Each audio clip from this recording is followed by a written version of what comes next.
चर्चा में आए सांसद हनुमान बेनीवाल। जयपुर से दिल्ली जाने के दौरान फ्लाइट लेट होने से हुए परेशान। एयरलाइन से ट्वीट कर पूछा सवाल। केंद्रीय मंत्री और एयरलाइंस कंपनी को किया टैग। हनुमान बेनीवाल मंगलवार को अपनी फ्लाइट लेट होने से ऐसे उखड़े कि उन्होंने केंद्रीय नागरिक उड्डयन मंत्री ज्योतिरादित्य सिंधिया से लेकर अलायंस एयर के अधिकारियों को निशाने पर ले लिया। सांसद ऐसे नाराज हुए कि उन्होंने अपनी पीड़ा सोशल मीडिया के जरिए सार्वजनिक कर दी। सांसद बेनीवाल ने शिकायती ट्वीट में दोनों को टैग करते हुए लिखा, जयपुर से दिल्ली जाने वाली फ्लाइट का समय 9:35 था जो 11:30 पर जा रही है। लोग जरूरी कार्य के कारण ही तो हवाई यात्रा करते हैं, ऐसे में इस देरी के लिए कौन जिम्मेदार है।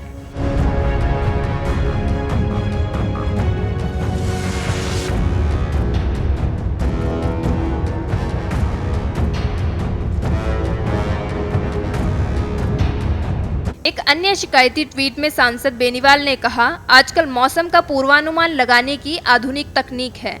ऐसे में यदि मौसम के कारण फ्लाइट के उड़ान भरने के निर्धारित समय में देरी हो रही है तो उसकी समय पर सूचना यात्रियों को क्यों नहीं दी जाती।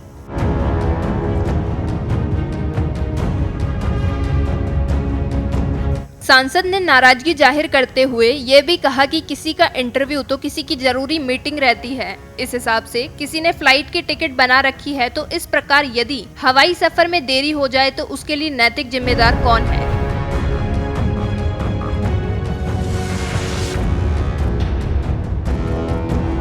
मामला इतना ज्यादा बढ़ गया कि सांसद की शिकायत पर केंद्रीय मंत्री ने एयरलाइंस कंपनी से जवाब तलब किया। तब कंपनी ने ट्वीट करते हुए लिखा, श्रीमान, असुविधा के लिए खेद है। दिल्ली में कोहरे के कारण विमान में देरी हुई। दिल्ली में मौसम साफ होने के बाद उड़ान को सेक्टर के संचालन के लिए मंजूरी मिली। हम समय पर सेवा के लिए प्रतिबद्ध हैं। हमारा प्रयास है कि हम अपने मेहमानों को आरामदायक और सुरक्षित सेवा दें। बेनीवाल के वायरल हो रहे इस ट्वीट पर यूजर्स ने अलग अलग रिएक्ट किया। एक यूजर ने कहा, लोगों को तलवे चाटते देखा पर शेर हमेशा सवाल करता है। वहीं एक और अन्य यूजर ने कहा, फ्लाइट में कुछ देरी हुई तो हनुमान बेनीवाल जी परेशान हो गए और हमारी सालों की मेहनत सेकंड ग्रेड को रद्द करवाना चाहते हैं। वाह मंत्री जी।